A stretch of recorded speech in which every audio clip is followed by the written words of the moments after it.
शेखर ई study में आप सभी का स्वागत है।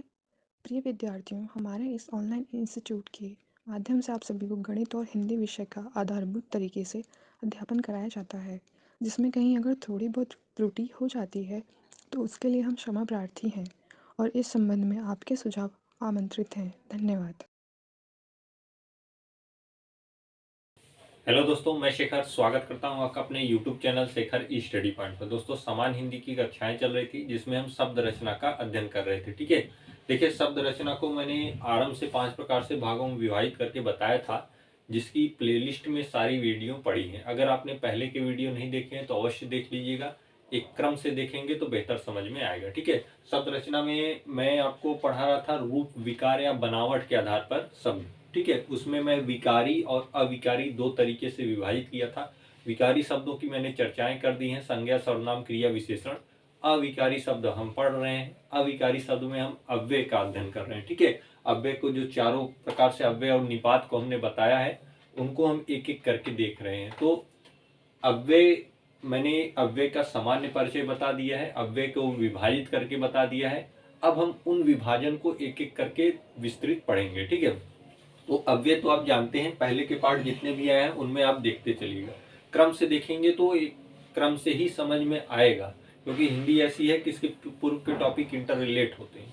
आप उन्हें पहले पढ़ेंगे तभी आपको आगे समझ में आएंगे। अगर बीच से आप देखना शुरू करेंगे तो उतना बेहतर समझ में नहीं आएगा। फिर भी मेरी कोशिश रहती है कि आपको बेहतर से बेहतर समझा पाऊँ। ठीक है, तो अव्यय में चल रहा था पहला क्रिया विशेषण अव्यय के भेद।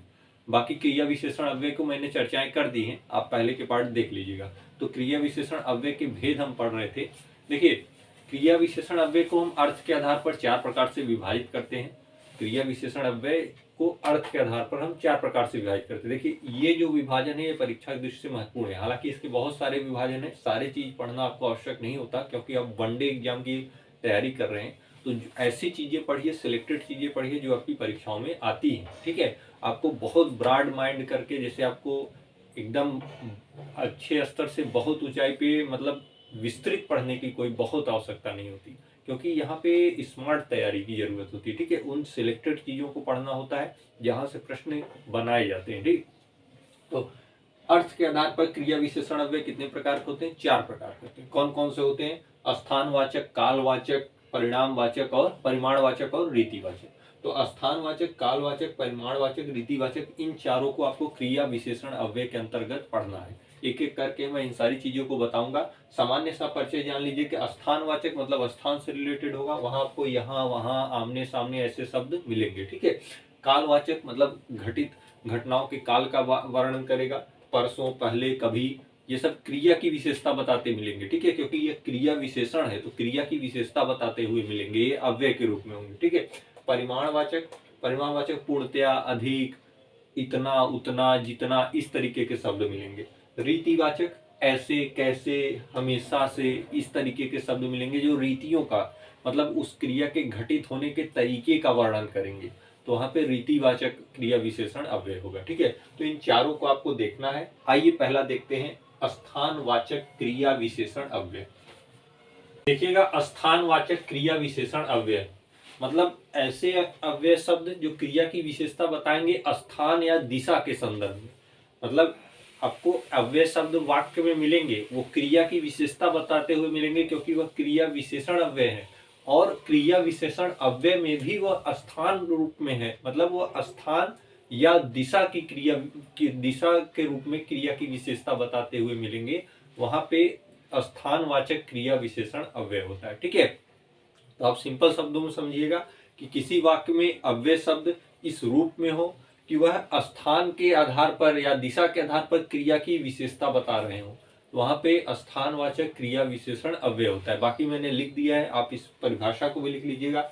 ऐसे अविकारी शब्द या कह सकते हैं ऐसे अव्यय शब्द जिसके द्वारा क्रिया के स्थान और दिशा के बारे में ज्ञात होता है। ऐसे अविकारी या अव्यय शब्द जिसके द्वारा क्रिया के स्थान या दिशा के विषय में ज्ञात होता है, वहां पे स्थानवाचक क्रिया विशेषण अव्यय होता है। देखिएगा, क्रिया विशेषण क्या होता है?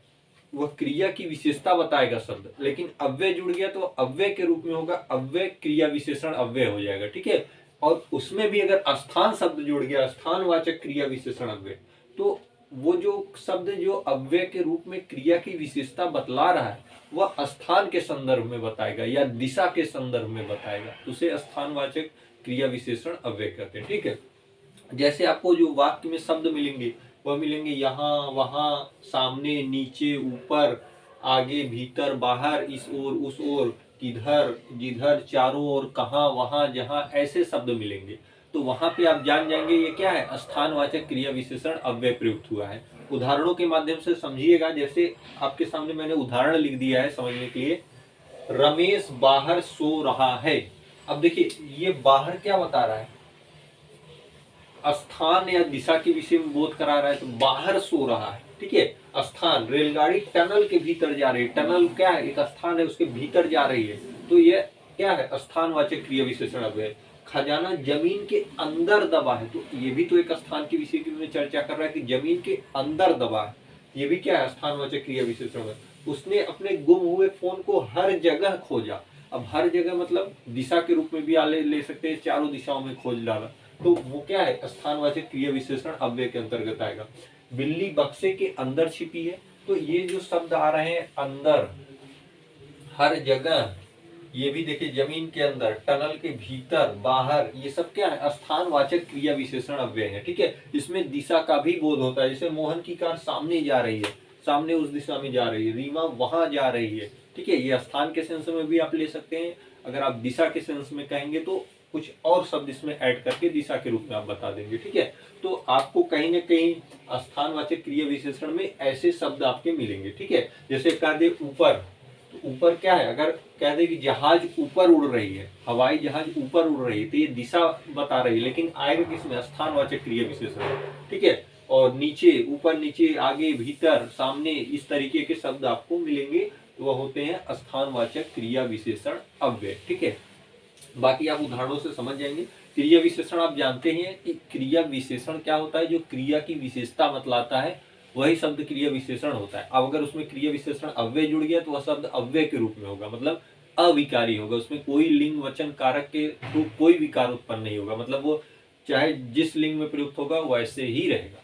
अब जैसे रीमा वहां जा रही है, या कहे रमेश वहां जा रहा है, वहां शब्द क्या है, स्थिर है, अव्यय है यह, इसमें कोई विकार नहीं होगा, चाहे लिंग परिवर्तन हो जाए, रमेश हो जाए चाहे रीमा हो जाए, लेकिन लिंग परिवर्तन का कोई प्रभाव नहीं पड़ेगा, इसलिए इसे अव्यय शब्द कहते हैं, मतलब अविकारी। ठीक है, तो उम्मीद करते हैं स्थानवाचक क्रिया विशेषण अव्यय आपको समझ में आया होगा।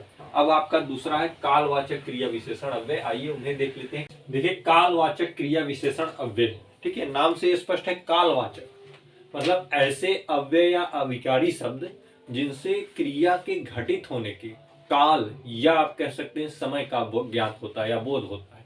मतलब जो वाक्य में इस तरीके के कालवाचक क्रिया विशेषण अव्यय शब्द का प्रयोग हुआ होगा वह यह दर्शाएगा कि जो क्रिया की विशेषता बताता हुआ शब्द है वह उस क्रिया के घटित होने के काल या समय का बोध कराता है। ठीक है, सामान्य शब्दों में समझिएगा कि क्रिया किस समय घटित हो रही है उसका ज्ञान आपको पता चलता है, तो वह होता है वहां पे कालवाचक क्रिया विशेषण अव्यय।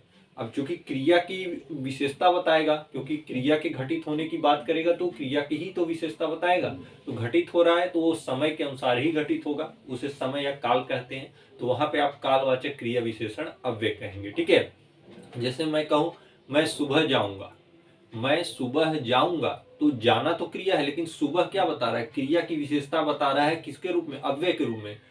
अब मैं सुबह जाऊंगा या रीमा सुबह जाएगी, लेकिन सुबह तो ज्यों का त्यों है, वह क्या है, सुबह, यहाँ पे जाने के सेंस में वो समय का बोध करा रहा है कि सुबह जाऊंगा, तो समय क्या है, मैं कल सुबह जाऊंगा, मैं आज सुबह जाऊंगा, मैं सुबह जाऊंगा, तो इस तरीके से समय का बोध करा रहा है जाने के सेंस में। ठीक है, तो आप कह सकते हैं जो अविकारी शब्द किसी क्रिया के होने के काल या समय की सूचना देते हैं, मतलब किसी क्रिया के घटित होने के काल या समय की सूचना दे, वहां पे कालवाचक क्रिया विशेषण अव्यय होता है। आप इस डिस्क्रिप्शन को लिख लीजिएगा, जो अविकारी शब्द या अव्यय शब्द किसी क्रिया के होने के काल या समय की सूचना देते हैं वह कालवाचक क्रिया विशेषण अव्यय के अंतर्गत आते हैं। जैसे परसों, पहले, पीछे, कभी, अब तक, अभी अभी, आज, कल, सुबह, शाम, दोपहर, बार बार, अब, ये सारे शब्द जितने आएंगे यह उस क्रिया की विशेषता काल के रूप में, समय के रूप में बताते मिलेंगे, वहां पे आप कालवाचक क्रिया विशेषण अव्यय को कहेंगे। तो इन सारे शब्दों को भी नोट कर लीजिएगा,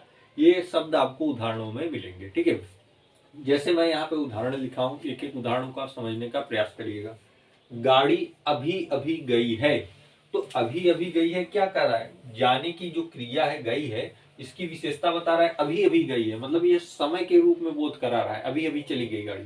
तो क्या है, क्रिया की विशेषता बता रहा है किसके रूप में, कालवाचक के रूप में, क्योंकि यह क्रिया के घटित होने के काल या समय की सूचना दे रहा है। भाई गाड़ी क्या गई, अभी अभी गई है, तो गई तो क्रिया है, लेकिन अभी अभी गई है मतलब क्रिया जो घटित हुई है जाने की, वह अभी अभी घटित हुई है, मतलब उस समय का बोध करा रहा है। तो वहां पे कालवाचक क्रिया विशेषण अव्यय होगा। ठीक है, मोहन शाम को फोन खरीदेगा, तो मोहन जो खरीदने की क्रिया करेगा वह शाम को करेगा, तो ये भी समय का बोध करा रहा है। परसों तूफान आएगा, जो तूफान आने वाला है परसों आएगा। ठीक है, तो ये भी क्या बता रहा है, एक समय बता रहा है, काल बता रहा है, परसों आएगा।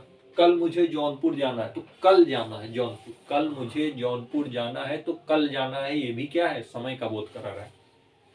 रमेश आज भी नहीं गया, रमेश आज भी नहीं गया, मतलब ये भी समय का बोध करा रहा है कि उसे जाना था लेकिन वो आज भी नहीं गए। ठीक है, सुबह बारिश हुई थी, बारिश कब हुई थी, सुबह हुई थी, तो ये भी क्या है, बारिश जो होने की क्रिया है वह सुबह हुई थी, मतलब उस समय को बोध करा रहा है, इसलिए इसे कालवाचक क्रिया विशेषण अव्यय करते हैं, क्योंकि क्रिया के घटित होने के क्या, काल या समय की सूचना मिलती है। ठीक है, मोहन शाम को खेलता है, तो खेलने की क्रिया कब घटित हो रही है, शाम को, सूचना हमको मिल रही खेलने की क्या, शाम को, तो क्या है, कालवाचक क्रिया विशेषण है। रमेश अब तक नहीं आया, तो रमेश को आना था लेकिन वो अब तक नहीं आया, मतलब ये सूचना मिल रही कि जो अभी समय चल रहा है उसके अंतर्गत अभी रमेश आया नहीं है। ठीक है, तो क्या हो रहा है, क्रिया के काल या समय की हमें सूचना मिल रही है।